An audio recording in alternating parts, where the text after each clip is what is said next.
अगर परंपरागत तरीके से नहीं चलेगी तो हम लोग विधानसभा का बॉयकॉट करेंगे और मुख्यमंत्री और उप मुख्यमंत्री आवास का घेराव भी करेंगे। जब तक सत्र चलेगा, 3-4 दिन की बात कही जा रही है, लेकिन परंपरागत तरीके से चले तो ठीक है। दूसरा एक सबसे बड़ा महत्वपूर्ण इशू ये है, आप लोगों की जानकारी में होगा, कल हम विधानसभा के अध्यक्ष महोदय से भी मिलने गए थे, स्पीकर साहब से भी मिलने गए थे। उन्होंने बुलाया था, उनको बात करनी थी। ये बात करनी थी कि आने वाला जो विधानसभा जो बजट सेशन जो होगा, जो बजट सत्र जो होगा, उसको पहले किया जाए और छोटे में ही 3-4 दिनों में ही निपटा दिया जाए। आप लोगों को ध्यान दिलाएं, ये लोकतंत्र का मंदिर है जहां जनप्रतिनिधि जनता की जन समस्याओं को उठाने का काम करते हैं, जहां से निदान होता है। हम लोग लगातार पहले से कहते रहे हैं कि मौजूदा सरकार जो है लोकतंत्र पे खतरा है, और अभी भी अगर आप देखें तो 1 साल में केवल मात्र 4 दिन ही विधानसभा चला है। क्यों चला 4 दिन? और आने वाला जो मार्च में जो हमारा जो सेशन होना होता है, जो 1.5 महीने का होता है, उसको 3-4 दिन में ही क्यों निपटाने की बात की जा रही है? कई नए विधायक चुनकर के आए हैं, उनको सीखने का भी मौका मिलता।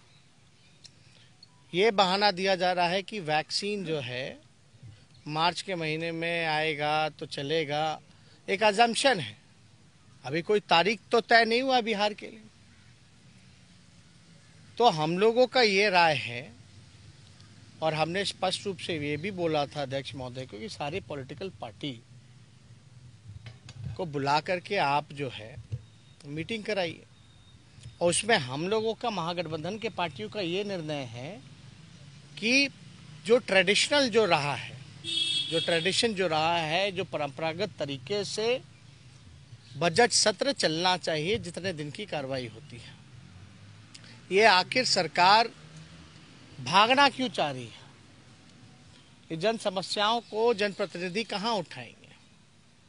पूरी तरीके से अफसरशाही बेलगाम हो रखी है, और एक विधानसभा सत्र ऐसा चलता है जब अधिकारियों पर दबाव रहता है, और सभी विधानसभा क्षेत्रों के जितने जनप्रतिनिधि हैं सब अपने सवाल उठा सकते हैं। तो जो मौजूदा सरकार है, इनके पास कोई जवाब नहीं है सवालों का। आप बताइए, बेरोजगारी के इशू पे, किसान के इशू पर, भ्रष्टाचार के इशू पर, लॉ एंड ऑर्डर के सवाल पर, विकास के सवाल पर, सरकारी योजनाओं के सवाल पर कहाँ हम लोग सवाल पूछेंगे? तो हमने उनको स्पष्ट रूप से राय दिया है कि जो परंपरागत तरीके से जो चलता रहा है, हमको तो ये समझ में नहीं आ रहा कि वैक्सीन में एमएलए क्या करेगा। और जब सत्र चल रहा हो तो सत्र में तो और दबाव होगा अधिकारियों पर, सही फीडबैक मिलेगा, जनप्रतिनिधि सदन में जानकारी प्राप्त कर सकते हैं सरकार द्वारा कि भाई उनके क्षेत्र में कितने टीका लगे हैं, कितने टीका नहीं लगे हैं, कितने बकाया हैं, ढंग से लग रहे हैं कि नहीं लग रहे हैं। तो ये तो और भी अच्छा है अगर सत्र चले। और अब स्कूल कॉलेज सब खुल गया, सारी चीजें, काम धंधा सब वापस ट्रैक पे है। आप उस दौर में जब सबसे बड़ी समस्या हम लोगों के सामने आई हुई है, तब आप चाहते कि विधानसभा ना चले? तो हम लोगों का निर्णय, अगर सरकार इसी तरीके से भागती रहेगी तो हम लोगों को एक कदम उठाना पड़ेगा। अगर परंपरागत तरीके से अगर विधानसभा नहीं चलेगा, ट्रेडिशनल तरीके से अगर विधानसभा बजट सत्र नहीं चलेगा, तो सभी विपक्ष की जितनी पार्टियां हैं इसका हम लोग जो है बॉयकॉट करेंगे, यानी कोई मतलब ही नहीं रह गया।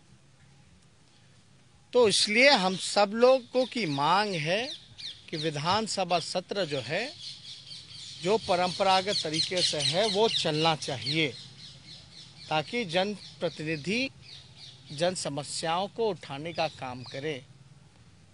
तो ये बात, अभी तो कोई वैक्सीन कब आएगा, नहीं आएगा, किसको टीका लगेगा, अभी तो ये तो सिर्फ कल्पना की बात है।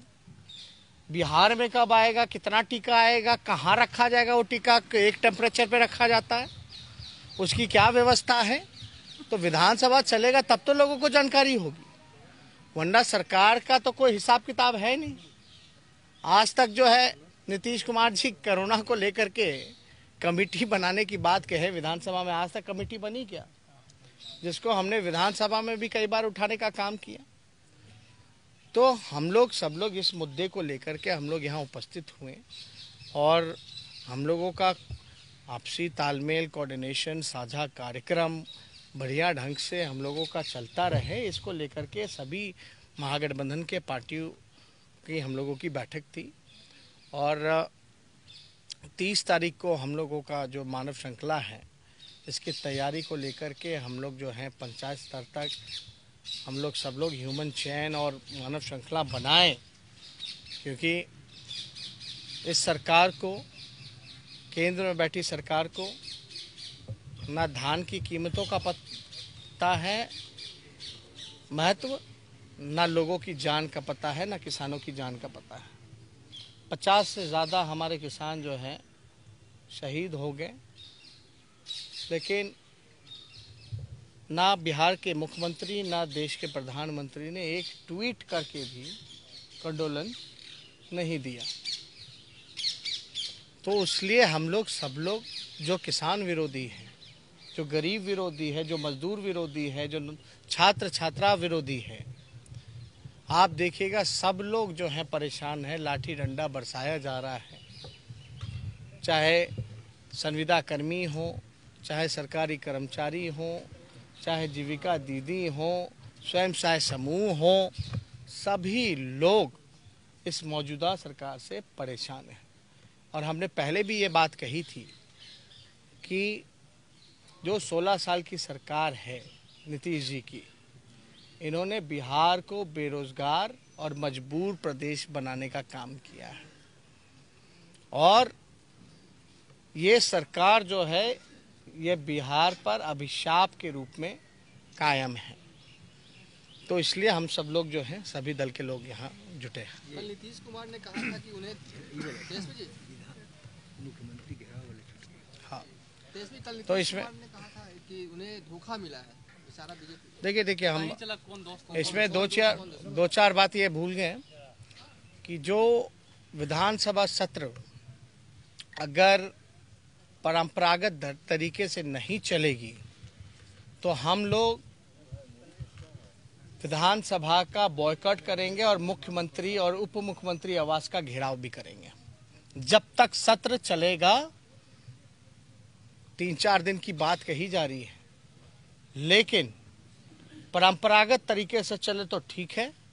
अगर परंपरागत तरीके से बजट सत्र नहीं चलेगा तो मुख्यमंत्री आवास का और उप मुख्यमंत्री आवास का सभी महागठबंधन के लोग और जो जनता जनार्दन हैं, जिनकी समस्या हम लोगों को उठानी थी, जो परेशान हैं, मजबूर हैं, बेबस हैं, वो सब लोग मिल कर के जो नौजवानों को, गांव को बेरोजगार बनाना चाहते हैं, उनके खिलाफ हम सब लोग जो है घेराव करने का काम करेंगे।